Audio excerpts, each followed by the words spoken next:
제가 그 세 분의 그 발표를 듣고 나서 보충할 점들 그런 것들을 하고 그다음에 그 플로어로 질문을 돌리는 게 좋을 듯 합니다.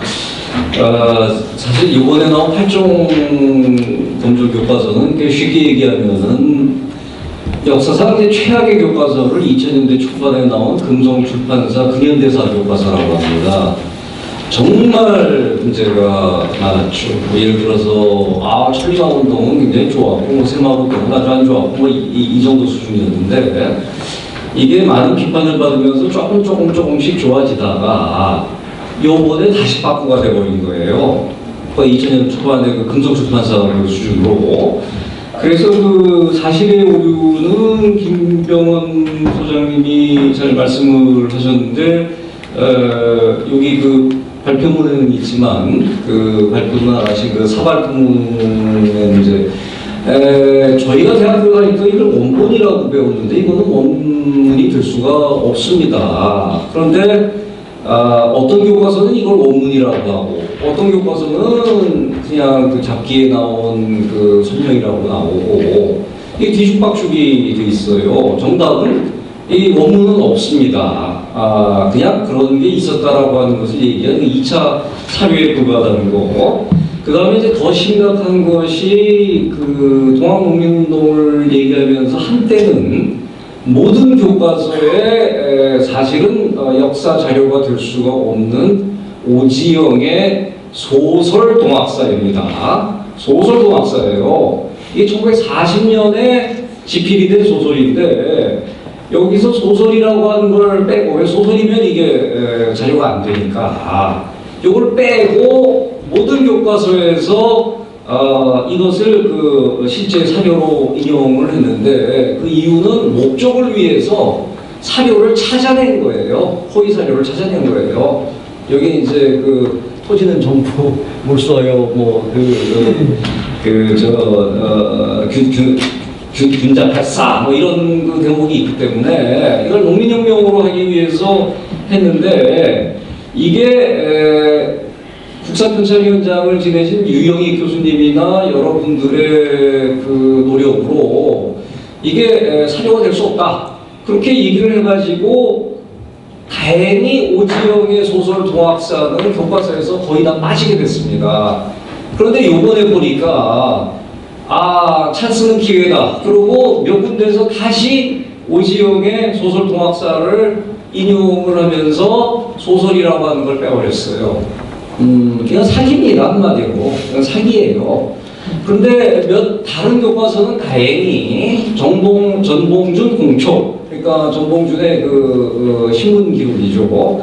거기에 나온 그 패전개혁안을 인용을 하고 있습니다. 이것은 사료로 인정을 할 수가 있습니다. 그런데 사료로 인정할 수 없는 거를 패전개혁안이라고 한 교과서, 인정할 수 있는 것을 한 교과서, 이게 정말 적탕이 돼버리니까 이런 것들은 좀 바꿔야 되지 않을까라는 생각을 하고 있습니다. 양인국 박사님이 그 중요한 문제를 지적을 하셨는데요. 사실 이 민주주의 논쟁은 2011년에 국사학회가 얘기를 해서 아주 큰 문제가 됐었는데, 한마디로 얘기해서 민주주의를 하고 자유민주주의는 안 된다, 자유를 빼자라고 한 거는 인민민주주의를 포함시키자라고 하는 얘기입니다. 삼인주의까지는 괜찮아요. 왜냐하면 삼인주의는 양 박사님도 설명을 했다시피 삼인주의는 그 대의민주주의를 그 받아들이고 자유민주주의의 품에 안겼기 때문에 우리가 이것을 배관시할 필요는 없지만, 인민민주주의는 이건 전혀 다른 문제입니다. 이건 사실상 투표가 없습니다. 그럼 예를 들어서 대한민국은 UN 감시하에 보평직비 이 네 가지 원칙에 의해서 자유선거가 일어나서 의회가 구성이 되고 정부가 구성이 됐습니다. 북한은 투표라고는 했지만 이게 흑백 투표라고 하는데 사람들이 이 개념을 잘 모르고 계시더라고요. 그때는 이 사람이 찬성하면 하얀색, 반대하면 까만색이 아니라 북한 정권에서 이러이러한 사람들을 우리는 이민의 대의원으로 뽑겠다라고 하는 리스트를 주고 여기에 찬성하는 사람은 하얀색, 반대하는 사람은 까만색 이런 식으로 해가지고 이거는 보평직비 원칙에 다 어긋나는 그런 투표가 자행이 됐고 물론 100%에 가까운 찬성률로 성립이 됐고 유엔 감시를 거부했기 때문에 이게 합법적인 정부, 국가로 인정을 받지 못한 것입니다. 그런데 민주주의라고 하는 것을 고집하면서 이 하는 것의 의도는 우리가 뻔히 알 수가 있겠죠. 대한민국 수립만 하더라도 건국이라고 하는 단어가 너무 강하니까 대한민국 수립이라고 하는 좀 중립적인 표현을 쓰자 해서 이제 국정교과서에서 대한민국 수립이라고 하는 표현을 썼더니 그 이전에는 굉장히 많이 썼습니다. 대한민국 수립을. 갑자기 대한민국 수립이라고 하는 단어가 반민족적이고 반민주적이고 난리부르스를 쳤는데 그 난리를 칠 때 가장 앞장섰던 분이 숙대 명예교수인 이만열 교수인데 제가 그 이만열 교수의 책을 갖고 나왔어요. 70년대 썼던. 본인도 1948년 8월 15일을 대한민국 수립이라고 썼습니다. 그럼 자기가 자기를 반민족주의자이자 반민주주의자로 얘기하는 이 자가당착적 모순에 빠지는 것을 보면서 이거 정말 큰일 났구나라는 생각을 하고 있는데 아니나 다를까 이번에 전부 대한민국 정부 수립으로 격화를 시켜버리는 그런 문제가 생겨났습니다.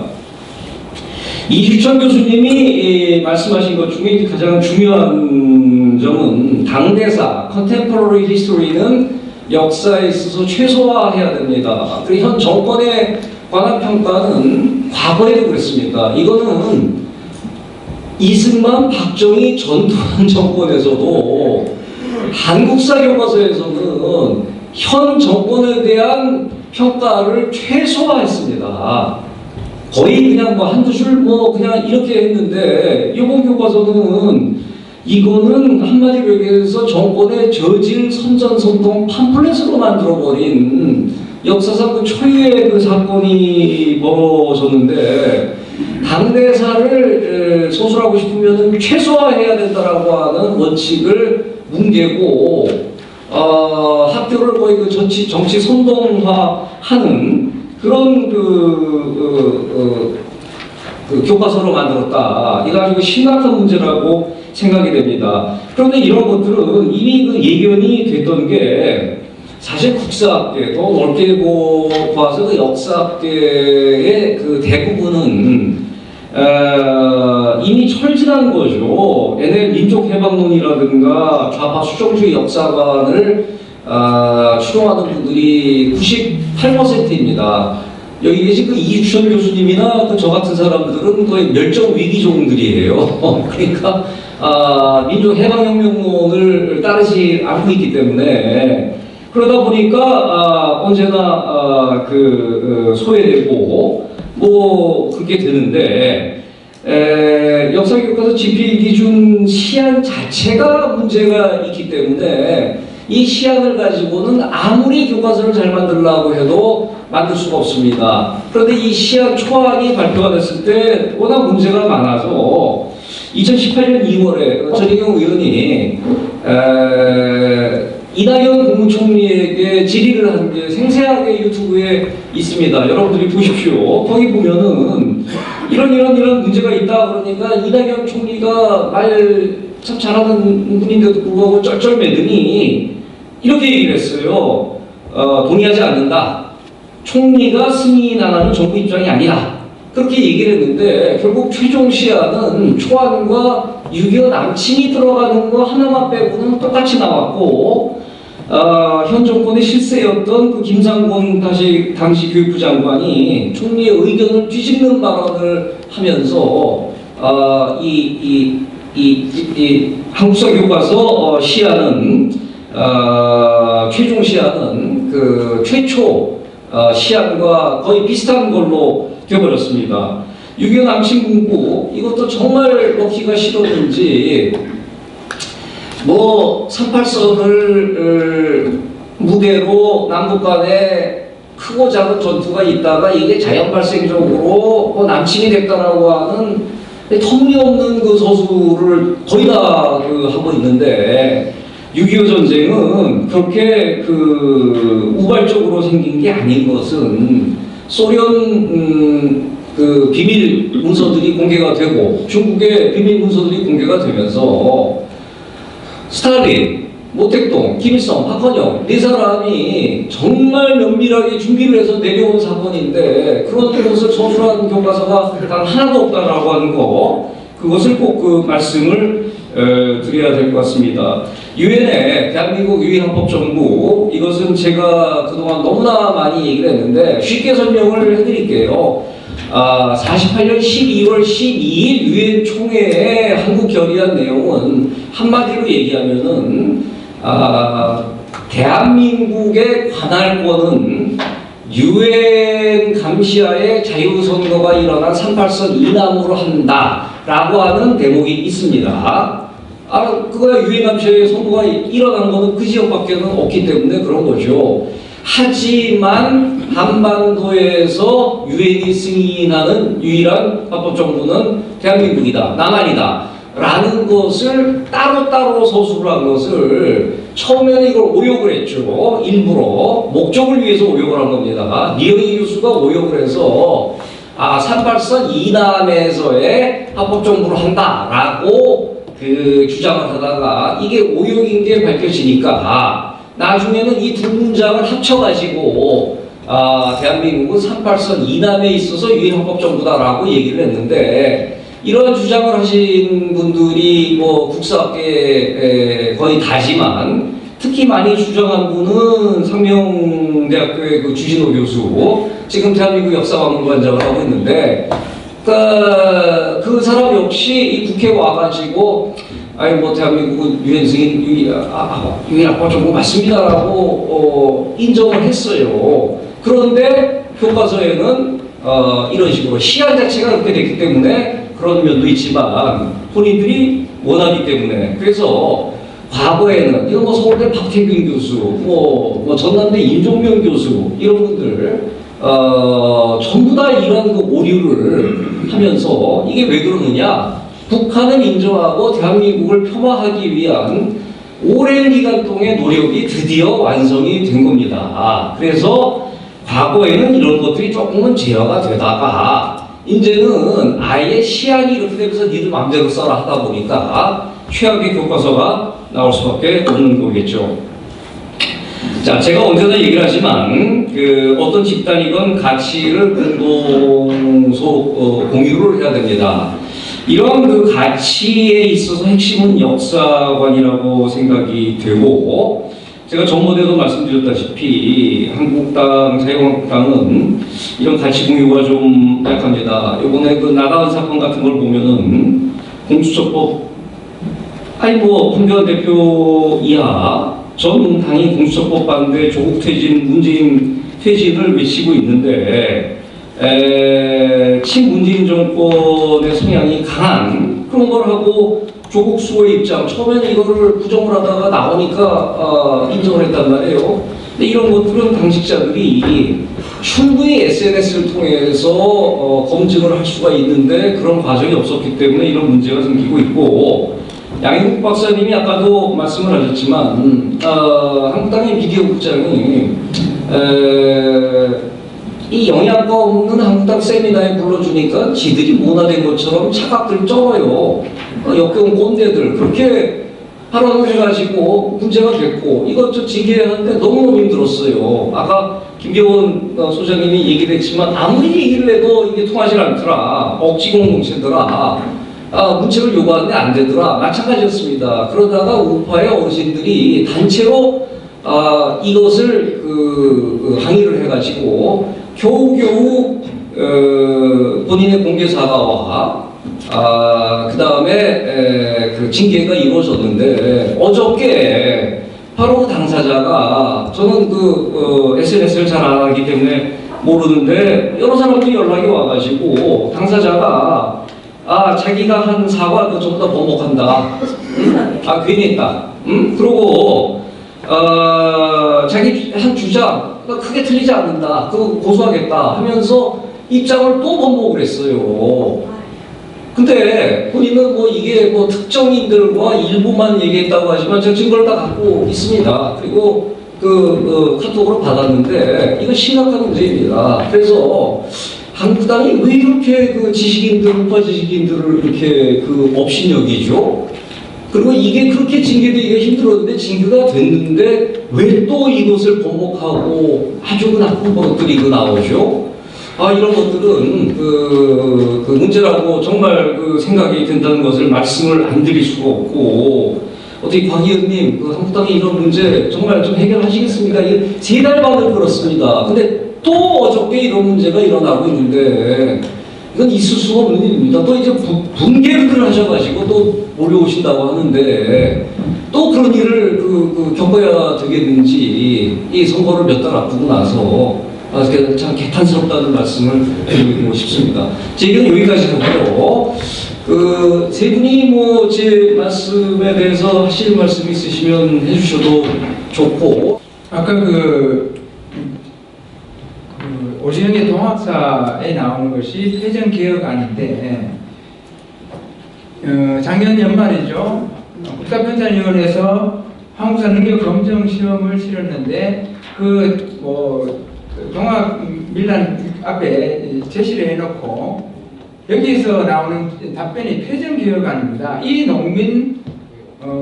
농민분들이 실시한 것이 뭐냐? 패전개혁안입니다. 그래서 제가 질의를 했죠. 교과서에는 지금 동학 관련 패전개혁안이 동학사 소설에 있는 것도 있고, 그 다음에 전봉준의 판결문에 있는 것도 있고, 그 다음에 정교의 대한 개념사에 있는 야사에 있는 것도 3개나 실려있다.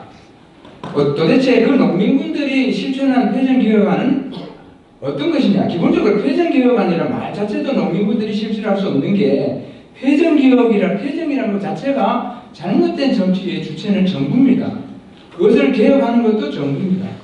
근데 농민분들이 그 패전을 개혁했다고 지금 교과서에 서술하고 있습니다.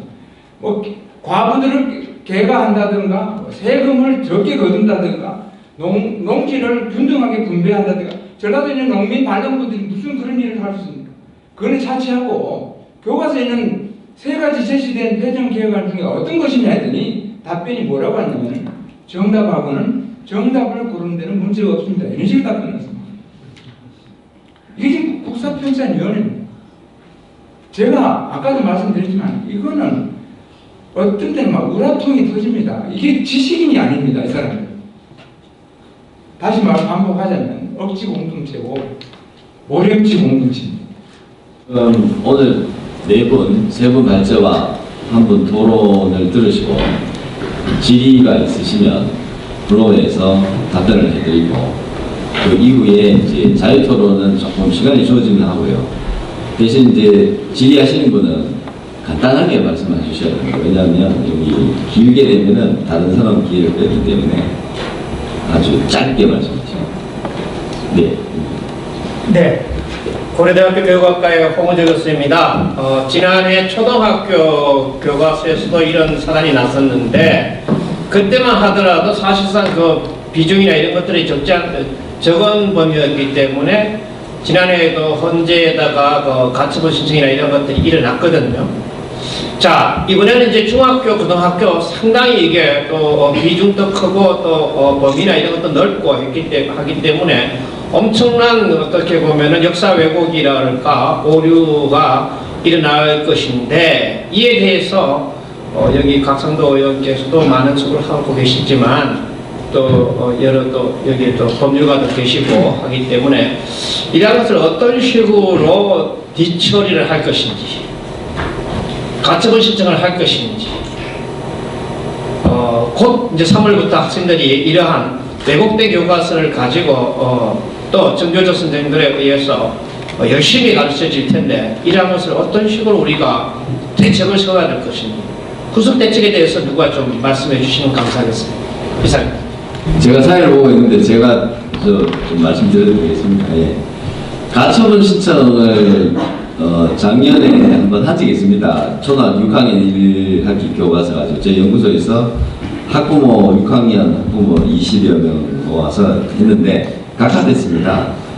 그런데 그나마 그게 효과가 있었는지 몰라도 6학년 5학년 2학기 교과서로 내려갔는데 저희가 소송 걸었던 부분이 일부 삭제가 되는 그런 성과는 있었거든요. 근데 지금 가처분 소송은 배포금지 가처분인데 제가 볼 때는 이건 전 국민적인 운동으로 해야 되기 때문에 저희 국사교과서 연구소가 섣불리 또 나서기도 그렇고 하여튼 이거는 좀 전 국민적 운동을 해야 됩니다. 지금 18세 이나 그 문제도 있고 또 뭐 이 교과서도 있고 이러기 때문에 저쪽은 이게 상당히 문제가 많거든요. 그래서 이거를 어떤 큰 힘을 실어가지고 빨리 서둘러서 해야 될 문제가 아닌가 싶습니다.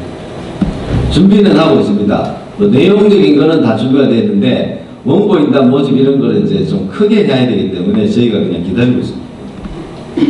이 정도 답변드리겠습니다. 우리 구상진 변호사님께서 질의가 있으신 것 같습니다.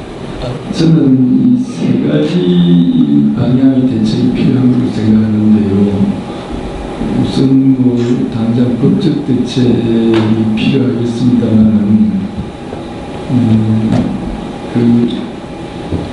김규수 변호사님께서 주도하신 행정소송 개혁은 다 가까우에 있고, 현재 진행되고 있는 것은 헌법재판소에 제기된 위헌 확인 소송은 뭐 지금까지는 계류가 되어 있습니다. 1년 이상은. 근데 최근에 와서 조금 불미스러운 움직임이 포착이 되는데,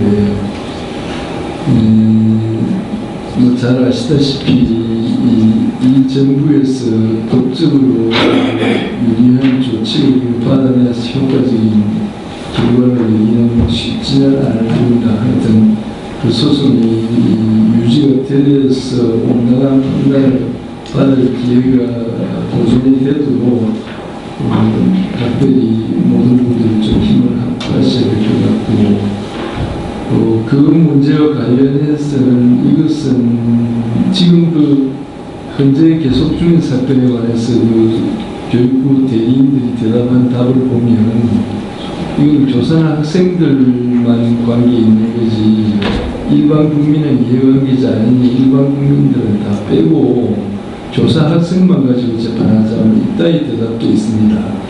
근데 이것은 법률을 말하는지 참 이해하기 어려운데 국민 전체의 개인의 삶의 문제이기도 하고 국가의 운명의 문제이기도 하기 때문에 이것은 전체 국민운동으로 나가야만 되는데요. 국민운동을 조직하고 운영하는 것도 하나의 문제고요. 마지막 문제는 우리가 이제 다시 어떤 하나님을 구하사 좋은 기회가 왔다고 할 때에 제대로 된 교과서를 과연 우리가 편찬해낼 수 있는지 지금 현재의 역사학자들이나 조사들의 상황을 볼 때 기회가 온다고 해서 문제가 다 해결될 것으로 보이지도 않습니다. 그래서 온전한 교과서를 만드는 일이고요. 예를 들면 어떤 열정적인 분이 계셔서 바람직한 모범 교과서를 만들어 두어야 되는 것이 아닌가.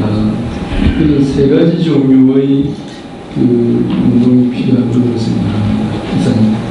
저는 한국 사립초중고등학교 법인법의 삼순입니다. 이경규입니다.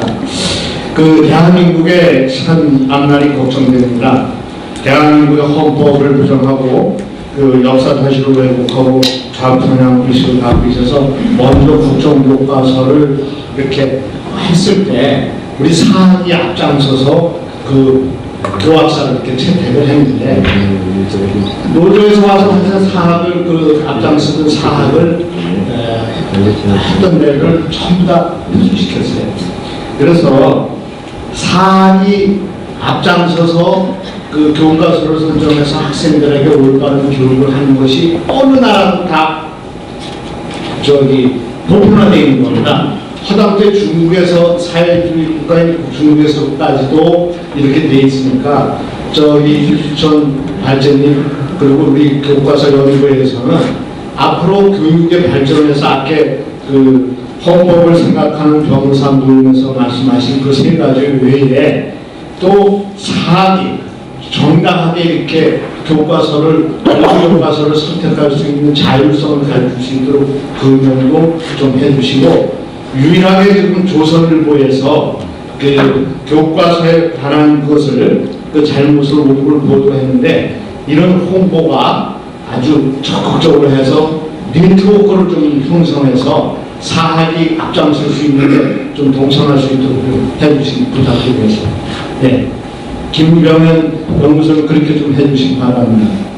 네, 안녕하십니까. 저는 30대 초고요. 역사 전공이고, 한데 저는 개인적으로 호기심이 많아서 이렇게 12개 정도 주제로요. 지금 우리나라 역사, 여러분들은 또 잘못 알고 계시는 역사들요. 제가 원문을 모아놨거든요. 간단하게 한번 얘기 드릴 테니까 여유 되시면 각자 집에 가셔서 한번 찾아보시면 됩니다.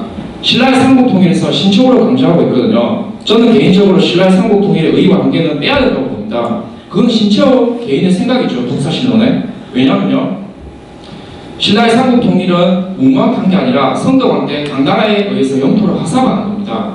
이게 삼국사의 원문이거든요. 그래서 삼국통일 자랑스러운 근거 없습니다. 자주적인 거. 그냥 오늘 서희의 강동육주도요. 네, 자랑스러운 거 없고요. 원문 보시면 됩니다. 고려사. 요청의 서경천도원도 요청이 아니고요. 원문 보시면 돼요. 그리고 얼미사면도요. 일본인이 죽인 게 아니라 일본인과 결탁한 괴학파들이 죽인 겁니다. 게다가 을사조에게 이완용이요 찬성하는 내용도 성정원일기나 조선왕조실록, 고종실록 보시면 없습니다. 고종 해교 특사 파견한 기록도 없고요. 고종 강제퇴위도 없고, 순종한테 모든 거 떠넘기면서 두 번은 순종이 사양하고 결국에 나중에 태평성대로 가자 이런 식으로 나오고요. 또 뭐 재헌헌법과 4.4.5의 개헌에 대해서 말을 하면요, 경제적인 부분 보시면 재헌헌법은요 사회민주주의적 통제 경제고요, 4.4.5번 보시면요 시장 경제입니다. 구분하시면 될 것 같고요. 그 다음에 뭐 제주도 관련해서 얘기 좀 드리면요, 제주도 뭐 여러 말이 많습니다. 근데 제주도 제한경무회라는 사이트 들어가 보시면요, 제주도 인민유격 때 투쟁 보고서라는 그 보고서가 있거든요. 그런 거 보시면요, 인민유격 때 이런 게 교과서에 저는 실어야 된다고 보고요. 지금 솔직히 저는 교과서를 분석하고 있습니다. 그래서 교과서를 보면요, 하나같이 자랑스러운 역사가 없고 오로지 중국의 4대 역사고요, 대한민국 이후의 역사만 솔직히 저는 자랑스럽다고 생각을 하고 있는데, 지금 그런 내용들을 다 수정하고 해야 되는데 도대체 솔직히 말씀드리겠습니다. 금방 질 수도 있지만 학자님들 뭐 하실지 모르겠어요. 지금 여기 안 오신 분들. 논문도 하나 없고 아무것도 이 내용에 관해서 원문을 제대로 적어놓은 것도 없고요. 편집을 해서 오로지 모두 역사가 자랑스럽다, 모두 뭐 우리나라는 멋지다 이런 식으로 하는데 말이 안 됩니다. 이거는 오로지요 고대사나 중세사나 조선사 그리고 근대까지 모두 중국의 속국이었어요. 우리나라가. 이런 거에 대해서 좀 고려해 주시고요. 역사 교과서에서 연구도 해주시고요. 반영해 주셨으면 좋겠습니다. 이게 제대로 된 역사지 지금까지 역사 모두 부르십니다. 저는 네, 이상입니다. 역사 연구가 미진한 부분을 주로 말씀하셨는데, 이제 교과서의 오류 부분은 연구된 결과는 사료에 명백하게 맞는 것인데도 교육부가 그 오류를 인정하지 않는다는 부분이 오늘 토론의 주제입니다. 그런 책을 지금 김경호 소장님이 곧 출판할 예정으로 있습니다. 그 2월 중에 출판을 할 예정입니다. 마지막으로 저거 연장자이시고 자장이신 우리 이수정 교수님이 간단하게 멘트해 주시고 오늘 마무리를 하도록 하겠습니다. 네, 이게 한간이 지나간 제가 531년 동안에 그 역사 교육을 가르치면서 한간이 굉장히 많습니다만 200명 설명해서 아주 보도를 치는 이야기 좀 했었는데 할 수는 없고요. 오늘 제가 갑자기 국사 교과서 연구소 자문 고문 좀 맡아 달라가 어쩌다 여기까지 왔는 것 같습니다. 오늘 화두가 법적인 소송을 해야 되겠다. 그 다음에 기자회견에서 국민들이 알려야 되겠다. 더 나아가서 국민운동을 해야 되겠다. 그 다음에 이제 마지막 작품이 대한교과서, 대한교과서 만들기 운동까지 연결되어야 되지 않는가 이런 그런 말씀을 드리고 싶습니다. 일단은 이제 그래서 이제 핵심적인 거는 역사 교육이 왜 역사 교육을 하느냐 하는 나라 지키는 건전한 시민을 양성하는 것이거든요. 프로페셔널이 아니고. 그러면 나라를 왜 지켜야 되느냐? 이 나라는 괜찮은 나라다 이 말이거든요. 괜찮은 부모, 괜찮은 조상을 만나서 내가 이 정도 살고 있다. 여기서 그러면 나라가 위기에 처하면 내 목숨을 던져서 이 나라를 지키자. 이것을 양성하는 이런 시민을 만드는 민주공화국의 그 당이죠. 공화국의 그 나라 시민을 만드는데 적합한 교재를 만드는 겁니다. 교육을. 그래서 그렇다면 이제 그런 교재 목적에 교육 목적에 지금 이것은 뭐냐면은 87년 이전에 나라는 이 대통령은 리더십은 엉터리다. 그러니까 역사가 우리나라 역사가 반토막이라고 태국 국민을 인정하지 않고 남북 연방제로 가는 문재인 대통령은 찬양하니까 역사 교과서에 홍보입니다. 이런 점을 우리가 대폭 좀 간단하게 오늘 좀 진행하는 것을 칼라로 좀 프린트 좀 하셔가지고 간단하게 소용해가서 이걸 가지고 기자회견을 하고 온 국민 운동을 해서 이거 뭐 사업정상과 관계없이 해를 제가 드리고 싶고요. 제가 이제 기본적으로 말씀드리고 싶은 것은 역사학은 어느 당파나 어떤 특정 당파, 특정 권력 전유물이 아닙니다. 그죠? 모든 국민들이 소유를 해야 된다는 말씀드리고 싶고 또 한 가지는 이 역사라는 것이 국민들의 그 권리와 자유가 확대되는 과정이거든요. 해결 말하는 프라이헤이트 자유가 확대되는 과정입니다. 물론 이제 자유는 권리가 포함되죠. 이런 전반적인 그래서 자유민주주의에서 자유가 빠지면 진짜 이거는 대한민국 헌법에 위배가 된다는 것, 헌법적인 문제, 가치관 문제 이런 것을 좀 담아가지고 우리가 이것이 하나 새로운 운동을 국민운동을 시작하는 어떤 것이 되었으면 되겠습니다. 감사합니다. 그리고 이것으로서 2020년 역사교과서 이대로 가르칠 것인가 국회 자유한국당 교육위원회 주간 세미나를 모두 마치겠습니다.